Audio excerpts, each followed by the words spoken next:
Yo guys, welcome to the last lap. Don't forget to drop a lovely, juicy 5-star rating if you're watching on Apple Podcasts or Spotify. Hope you enjoy, and let's get into it.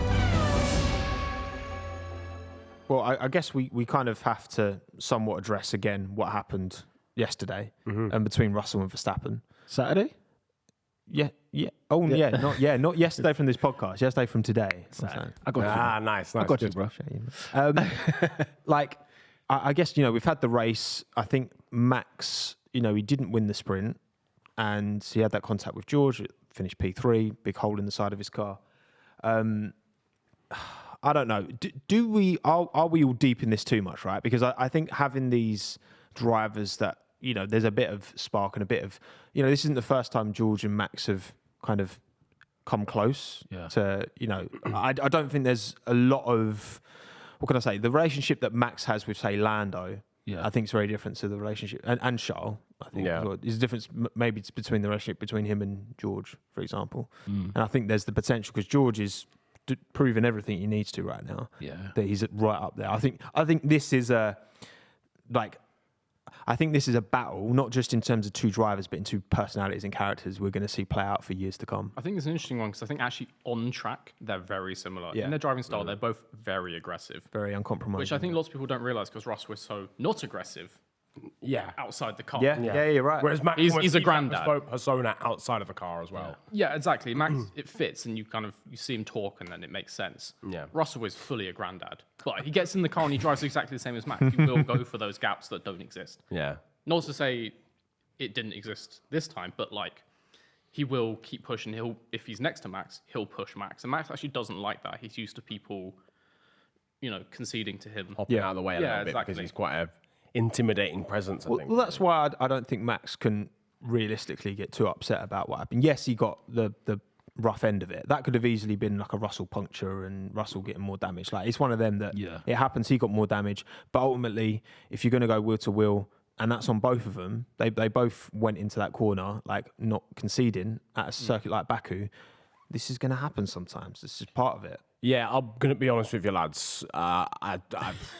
We're being too nice. Max was just whinging for no reason. I was a bit fed up of it, really, by the end of the race. I don't have a problem with Max. And in terms of I think, again, we mentioned it before on the show, we were sort of it brings out that motivation in him. Yeah. Being so passionate about every single minute detail. Yeah. Every single point that matters. Literally, he's missed out on probably 1 point. Especially now he's behind Perez anyway. Especially now he's used to winning as well. Yeah, exactly. So it completely fuels him. But I think in this situation, it was kind of come on, lads. Of all people, we're going to talk about being slightly overly aggressive on lap 1. You're not the guy. No. You're not the guy to talk about. Let's be real. You've been the guy who's dished that out before.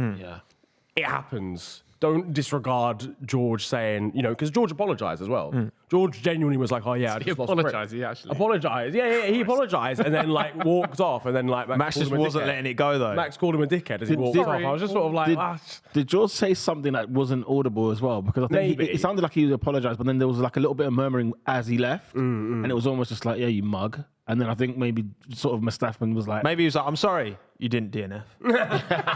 I'm sorry I didn't take hit you harder. Forget the whinging, Max. Just move on, grow up. But I'll say this. We wanted some rivalry, didn't we? Yeah, we've got something spicy going on. Yeah, it's great. And for years to come, these are two young drivers. We're going to see a good battle over the years between these two, which I'm looking forward to. Two drivers that are aggressive, as you've mentioned as well. But yeah, it's just ironic. Shout out to Will Buxton, who sort of said, of all people to be arguing about this, you've made a career out of doing this exactly in a good way, not slating him, just saying we love you because of this as well. So how on earth can we now be getting all? And it's just one of those, isn't it? Everyone's emotional. You've been hit. You've come on the wrong end of it. So yeah, I get him upset for the time being, but we know Mr. Verstappen will hold this. And comes Suzuka, and when he decks him at the end of the race, he'll be like, "I remember that time in Baku." Do you know what I mean? Yeah. Because especially with what we saw with Sergio, the Monaco Sergio thing, and then whenever it was that he retaliated, it was at Brazil. It was just huh? What? Yeah. Wait, what? What's going on here? That's the difference, though, isn't it? Because I think a lot of drivers will just it happens, and then one thing we have to bear in mind is Max had gotten out of the car about 6 seconds before this happened. Yeah. He's just seen a massive hole in his car and gone, well, I'm pissed off now. Yeah. So obviously he's going to be annoyed when we see him on the TV. Like, it's that raw emotion. I But love the that difference the is with camera Max. operator was straight over there, Saw yeah. them two talking. I'm in. I'm in. I've been here before with Ocon. Funny enough, though, on radio, didn't his engineer say, "Oh, you got floor damage," and then he was like, "Oh, what's that because of?" And then the engineer's like, "Well, what do you think?" Yeah, the engineer was giving So- attitude as well. yeah, I was so like, hang on a second. lad. GP was giving. And then giving- later, he goes past. I can't remember who it was. Yeah, Actually. yeah. I And think he yeah, was- GP on the radio is like, "Oh, nice one," and you did it cleanly. Yeah, Like, I was like, yeah. wow. GP's like feeding Yeah. it. I love Yeah, it. yeah. I think he just knows 'Cause he that know- rage. Like he knows motivates how He loves him, it. So it's yeah. Yeah, I think it's a net positive for Max. Like, 100%. he's right because sometimes he does hold on to stuff too much, and sometimes it, like with Brazil, that created a situation for no real reason. His reaction has created a talking point for us to like talk about because we don't see this very often. Like drivers, like verbally coming to blows, right? We don't see it often. If it happened all the time, we wouldn't really be talking about it. You know what I mean? Yeah. So, but I think it's a net. Yeah, overall, he still gains more than he loses in a bit of like maybe a bit of sloppy decision making at times when he doesn't. Like just there's a time to let things go, but ultimately, again, this is what I'm most happy with is we've seen them go to wheel multiple times now since George jumped in a Mercedes anyway. I remember like Catalonia last year being like a really good scrap between the two. yeah. And it's like this is one of those battles that we've talked a lot about Verstappen, Leclerc. It's going to be exciting. Hopefully, Lando can get a car to prove that he's at that sharp end level as well. But if Mercedes can pull their fingers out, then I think George Russell has everything to go wheel to wheel with Max as well. It's sizing up nicely.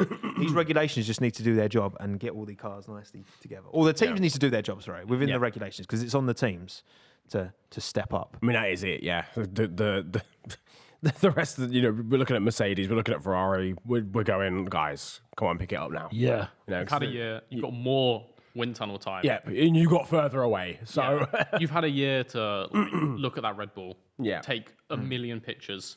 You could have fully just copied the Red Bull at this point. yeah, just trace. You could have just done paper it, yeah. out, tracing paper out. Just get some blue tack and just put it under the floor, and there's the impression. Perfect, done.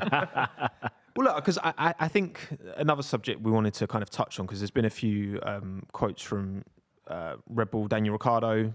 Obviously, he's got that reserve role at Red Bull this year, and I think at the start of the season, in my preseason predictions, I was very much expecting another significant gap between Max and Checo not being so happy about it, maybe not playing ball quite as much, which isn't what's happening. He's overperforming my expectations anyway, and I was always like, I think Daniel's got an opportunity to come back. But what do we? Because there's a quote from Daniel talking about the lack of F1 seats available next season, seemingly, because I don't think there's any really clear and obvious ones apart from maybe Sauber if he believes in the long-term projects. But he said, I don't just want any seat next year.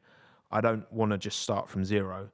Like, do we think that Ricciardo's lack of preparedness to take a mid to low table seat, because as we saw from this race, and we've seen like 9 teams have got to Q3 now, so there's not really there's a midfield, but that implies there's an end of field, which there isn't really anymore. Yeah. Like, do we think that could maybe get in the way of him coming back to the sport? Because I guess it depends what he wants, right? I think it's fair enough what you said. Like, the bottom half of the table is for realistically new drivers to come in and show their worth and then get into a top team. He's been in a top team. He's won races. If he goes to a bottom team, maybe you can make the argument that he's going to prove that he's back. New Ricciardo. But people will have that data even from his Red Bull testing. Like, he's in the simulator. Yeah. They can figure out how quick he is still. All that he can really get from going to a lower table team is to prove that he's still not back, basically. Yeah. So I think it's kind of fair play from him to just wait. Yeah. Like, what's the point? Spending the whole Because some season? drivers have dipped, like Magnussen dipped. Yeah. And then he wanted to come back because he missed it. And I just wonder how much Daniel will be prepared to. Does he just want to get back to F1 at all costs, or is it only for a competitive seat? I mean, judging from that, like it seems to be more of a, I want to get back into Formula One because I want to challenge for things again, rather than I just miss it. No, I think he knows how it works. Say in Haas, Hulkenberg has come in, doing a fantastic job. He's like absolutely smashing it, beating Magnussen every session, basically. No one's talking about Hulkenberg going to a better team. that's kind of not how it works. Yeah. I think Ricardo knows Especially well once enough. you're in your 30s as well. Yeah. Those kind of opportunities are less likely to present because you're not this Yeah. exciting potential driver that could be the future. Like Sergio did it. He went from Racing Point to Red Bull, and that was like the only time that anyone's jumped. It's And also it relied on organisations. Alex not being good enough. Like, it also was an upper mid-table team anyway. Exactly. Like if we're being honest, like and he won a race. he can't go Alpine because the whole Renault link That door's is closed. closed, That yeah. door's closed. Can't go McLaren. That door's closed. So already you're looking at the two teams that you would argue are most likely to break out of the midfield. And potentially get that one-off win. Yeah, and potentially get a one-off win where you can really showcase your ability again to teams that are bigger and better.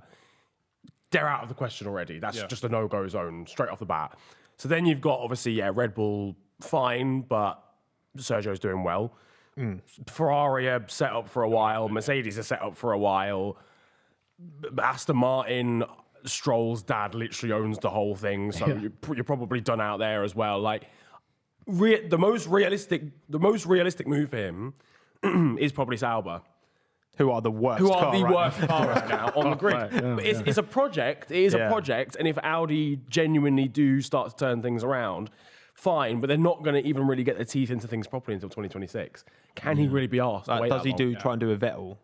Vettel took the project at Aston Martin, but it didn't see it through to reap the rewards, but certainly helped. I mean, obviously, Pete, you're a McLaren fan. You had Ricardo last year. Yeah. You know, Ricardo's talked to. There's been, I don't know if you've seen the quotes, him saying like, you know, he was all at sea when he first jumped in the Red Bull simulator. Red Bull didn't recognise the driver. He picked up loads of bad habits, apparently. Right. Like, what do you make of that? Because, you know, Carlos has talked about this McLaren being a bit weird to drive. Obviously, Lando doesn't know any different. Oscar does know the Alpine, but he doesn't. You know, he's still young, so he's very adaptable. Yeah. Like, what do you make of that? How do you look back on Ricardo? Do you think he's good enough? How much of that going south was on Ricardo versus maybe on McLaren? Oh, it's a tough one. You base it on the fact that what Piastri is doing in the McLaren right now, that's the problem that stands against Ricardo. Ricardo's probably had all the points in terms of like, the McLaren car's not the greatest to drive, and so, you know, it's very, very rigid. It's very, you have to, you know, the glove has to fit type thing. And we would have all probably been on board with that. I'm watching Piastri now thinking, hang on a minute, why is he doing better than Ricardo already?